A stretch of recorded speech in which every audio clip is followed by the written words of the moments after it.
Remember the Hobbit house over there? The little blue door?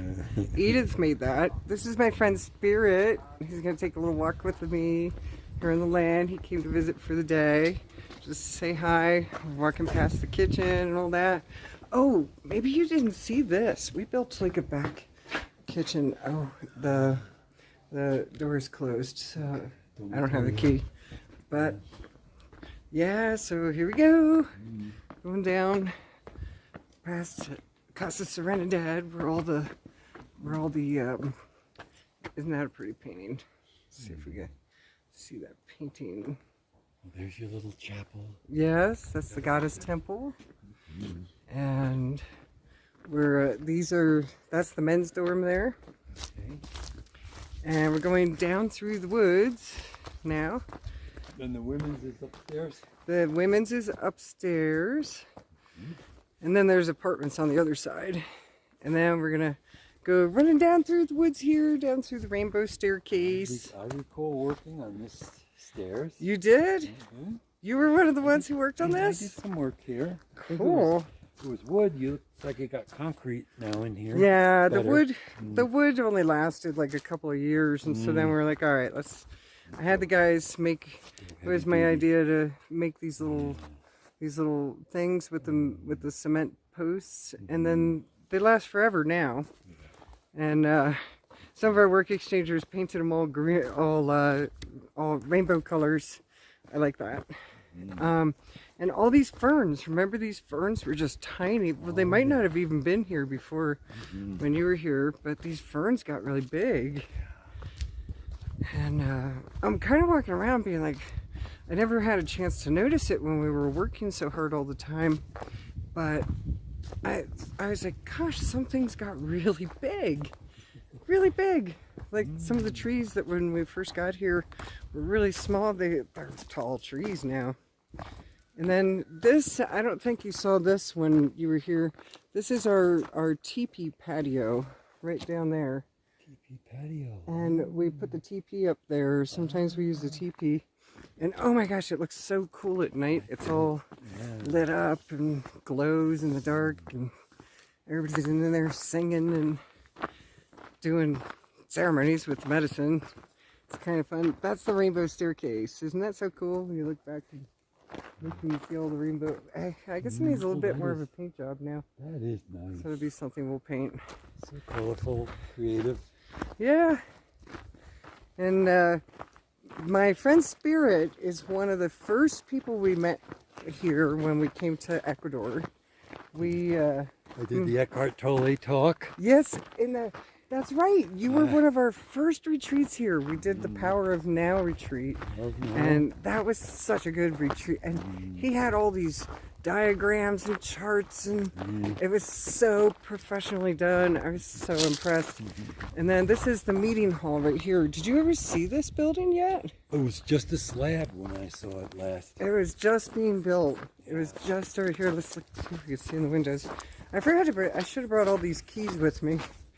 But here's the patio, and there's a woodshed over there. And then, let's see, oh gosh, the curtains are drawn. So, oh, you could see right here through this little sliver of a curtain here. Go ahead and look in there. You'll be able to see it. It's really big. It's huge. Whoa. It's really big. Skylights. Yeah. I know there's we have a beautiful fireplace. view out the... Oh yeah, smashing view out that way. And then we built these stairs down into the woods here. This is where we built our second Maloka for ceremonies. And I know you haven't seen this yet. No, not. This is really a special place down here. And it's not that far away from everything, but this way, when there's a ceremony in the other Maloka, and there's a ceremony in this one, you can't hear each other. You can't hear, you would never know there was another ceremony going on. So that's really cool. And we were just finally starting to have these double retreats when the pandemic hit. And it was going to be like, finally, we're going to make some money after all these, a decade of work.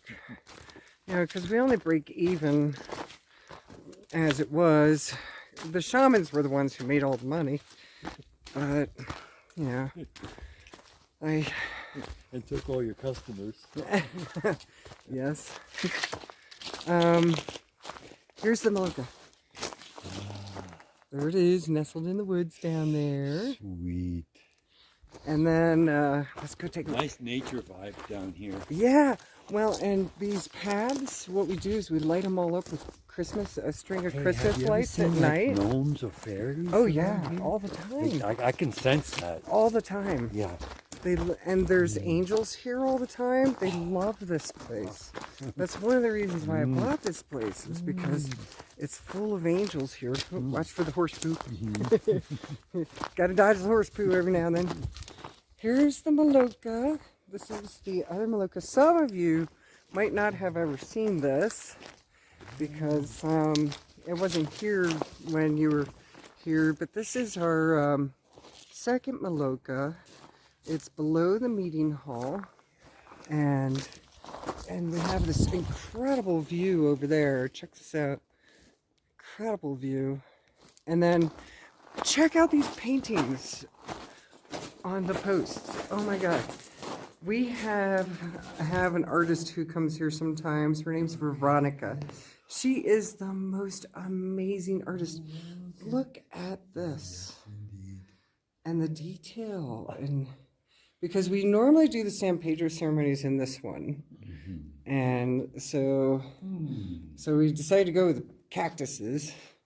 And each one is a little different, as you'll see. Sweet. Aren't those cool? And then this is our fire patio and our altar. A lot of love here. A lot of ceremonies have happened in here. A lot of healing has happened in here. I'm trying to get the other side of the altar. There it is. Isn't that cool? Very cool. So you haven't seen this. We had this planned for a long time, but we just never could get it. Oh, there's still paint and stuff down here. Gotta get that box back up to the storage. Did I tell you the story about my ayahuasca healing? No. It was the last ayahuasca. I love listening to ayahuasca stories. So what it was, I was an Irish twin. Irish twin means that you had a sibling that was born like before or after you within a year. So I had a brother that was born after me, and 11 months after me. So I never got to be the baby. And so it was, I had this hole in my emotions that were like, Mom, I want Mom. But Mom was changing babies' diapers, feeding babies. So, oh, by the way, there's the little outhouse over there. Oh yeah. So to make a long story short, I took the ayahuasca, and I was thinking about grandmother ayahuasca and her healing, and she came to me, and she stroked my brow. Oh. And she said, just like a mom. You want to know what motherly love is? And I said, yes. And she said, well, let me just stroke your brow. And you just stay there and be open. Okay, it brings tears to my eyes. I did what she said. And she stroked my brow. She gave me motherly love. And I was healed from that. Oh, that's beautiful. I don't have that craving. I need Mom. I need Mom. Right. It's gone. Right. So That's the kind of healing that ayahuasca is capable of. That's right. Yeah. These long-standing, empty spaces. I was 2. Right. That's long-standing. Yeah. Ooh, we're getting our exercise, eh? So thank you, Grandmother Ayahuasca. Oh. Yep. I don't need to take ayahuasca again. I could, but that was the biggest healing that I needed. Right. And I got what I needed. Oh, that's beautiful. That's a beautiful story. I like that. Thank you for sharing that. I love Spirit. He's such a cool guy. Our first friend in Ecuador, when we first moved here in 2010. Gosh, that was a long time ago. It's 2020 now. 10 years we've known Spirit. He has another common name, but Spirit fits him best. I am Spirit. Yes, and I just think that's such a brilliant name for you, because you're such a philosopher. We are all spirits, might I add. Some philosophize more than others, and or heal more than others, or recognize the need for that more than others, and Spirit's one of those. Hey, by the way, that's our woodshed where we keep all the wood. And then this over here, was Casa Harmonia there when you were building it? Come on, you gotta come see this. It was all like blocks and oh my God, and, no windows. It's all finished no now. Paint. The rooms are beautiful. These are some of them are private rooms with bathrooms because we didn't have any of those before. Do you have the keys? Because Bruce No, showed but me we the could. outside. Oh, I was okay. here and I saw the outside. No, I don't have the keys. Okay, so there's so many I've keys seen to it. this place. I'd be carrying a huge And it's backpack. beautiful. You provided so much outdoor space for the guests. Yeah. It's very open. Yeah, that's really important that people can sit outside and enjoy the nature here. All you 'Cause have to step out it's your so apartment magical. door. Doesn't matter if it's raining or anything. right, we always have a roof. Yeah. My next project here is to build a trail that goes all the way around with all these little meditation spots. Hey, I what need about somebody who wants that to do that. cave? Did you ever explore Oh that yeah. cave? No, we're gonna walk up there next. But no, nobody wanted to go in there. I wasn't going in there. There's this one place on the land where we were gonna put a little cabin or something, and so this is the patio of one side. This is the second floor. So you scoped it out. Oh, and things like this need to be finished. That's what we're working on. Oh, yes, Trying to get the fire alarms. We have. Gualaceo decided we're a little town, so now we have to have fire hydrants and all that. And I mean, that's why we can't make any money here, because stuff like that keeps coming up. Yeah. So here's this porch, and then well, let's go up the other little steps to another little patio, Maloka. I think we're gonna go up to the cave that he's talking about. What happened was there was this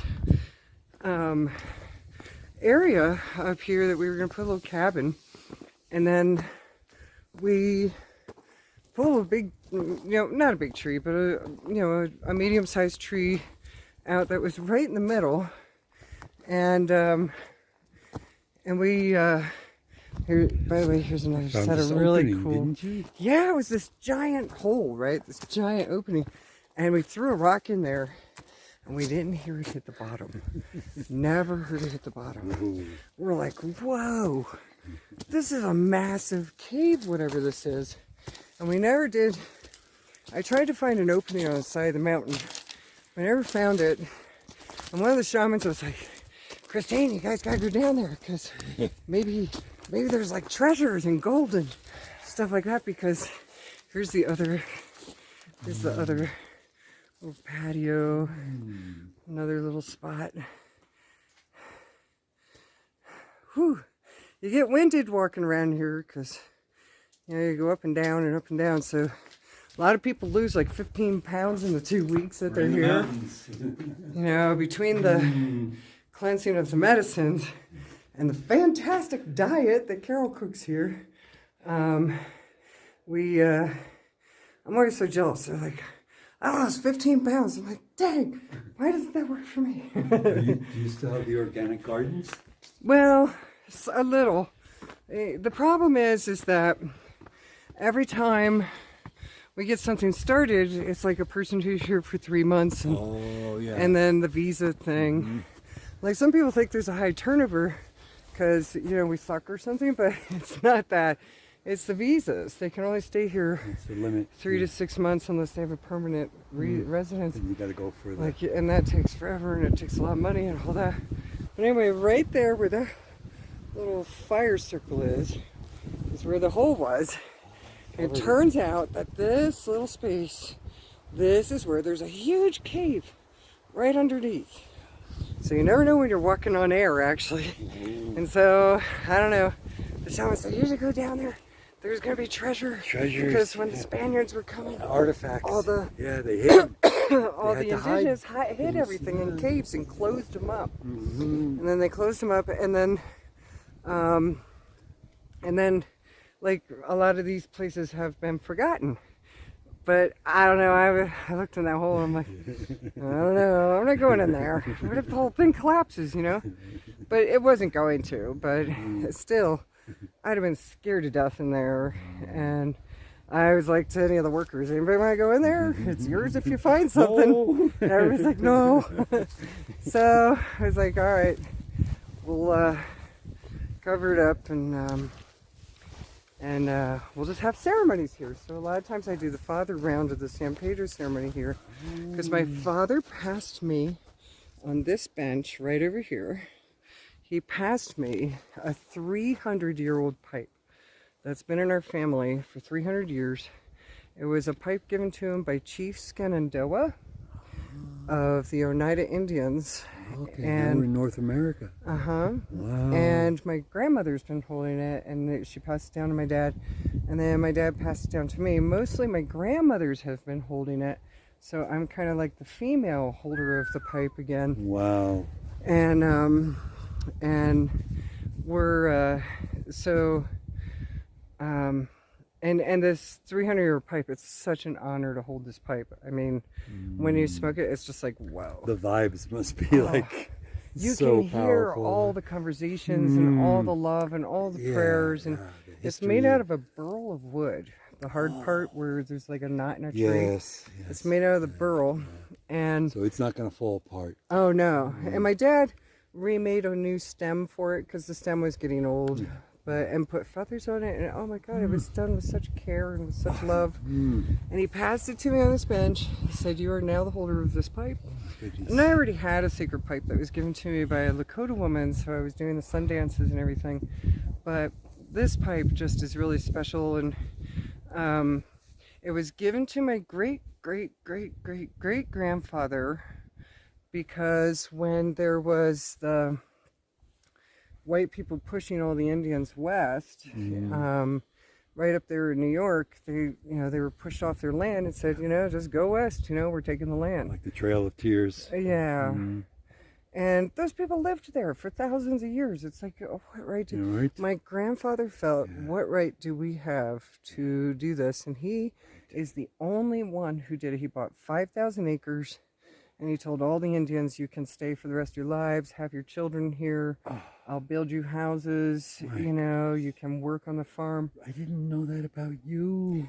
It makes me feel good, like I got good blood. No doubt. I'm a good person. My grandfather was a good person. Yeah.